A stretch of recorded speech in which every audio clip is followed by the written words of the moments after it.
cooking ginisang mango, and fried fish galanggong.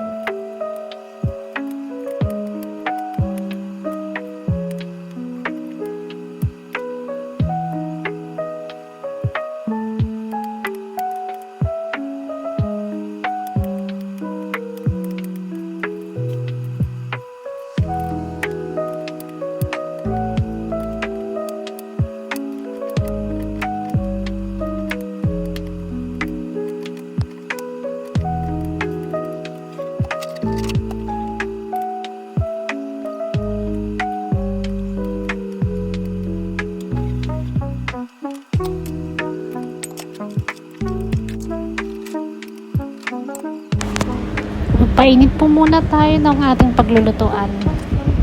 Sakto may natira akong mantika. So, ito na ang gagamitin ko. Pamprito ng isda.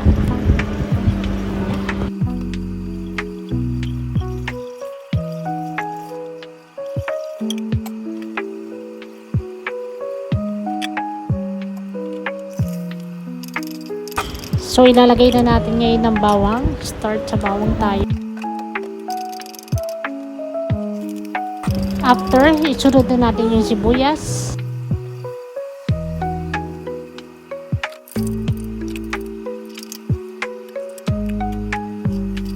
Next, ilagay na natin ng kamatis.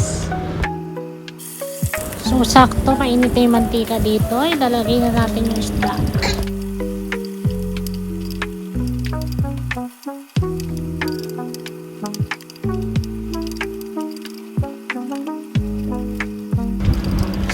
Next dito, ilalagay natin yung hibe. After ng hibe, sunodin natin yung pinakuluan nating munggo. After, lagyan natin ng 3 basong tubig. Sunod na rin natin ang asin at paminta. After, takad muna natin to. Dito muna tayo mag-focus sa ating piniritong isda.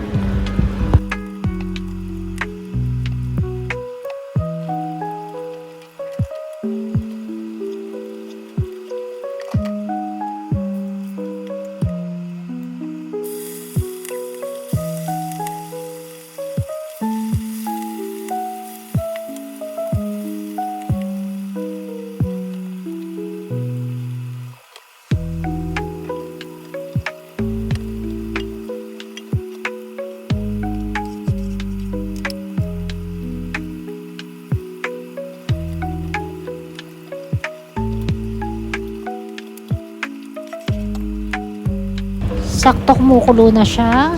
Ilagay na natin yung gulay natin.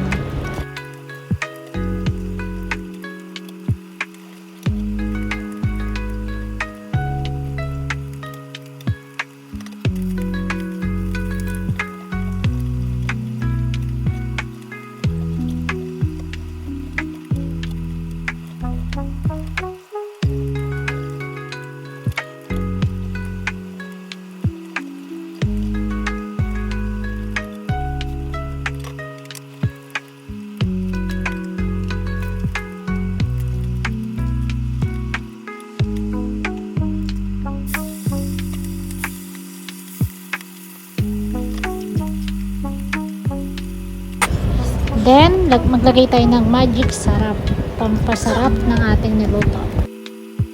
Then, isunod na rin natin ng patis. Naglagay ako dito ng 2 sandok ng patis. Ayan na, luto na ang ginisang munggo at pritong isda. Thank you for watching.